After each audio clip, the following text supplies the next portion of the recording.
Morning! Maagang Lunes. Kape-kape tayo. Tapos na ako uminom ng maligamgam. Kape naman. Ayan. Kape no sugar. Medyo sweet pa rin. Ayan. Dan nang nagluto para sa mga kids dito. Ayan. Tapa. Beef tapa ang kanilang breakfast. Ayun. Nakaprepare na rin ng baon ng kids dito. Ayan.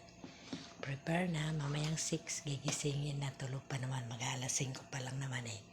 Ayan, done washing na ako. Ayan, naisampay na, diba?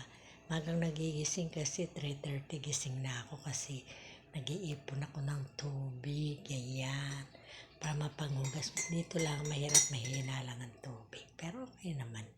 Pagka ganitong madaling araw, mga alas 3, ganyan, okay naman ang lakas niya. Ayan, kape-kape lang tayo sa umaga. Lunes na umaga, kape-kape si Nanay Sally. Ayan, para laging masegla. Diba? Ayan. Okay, thank you. Coffee. Happy Monday to everyone.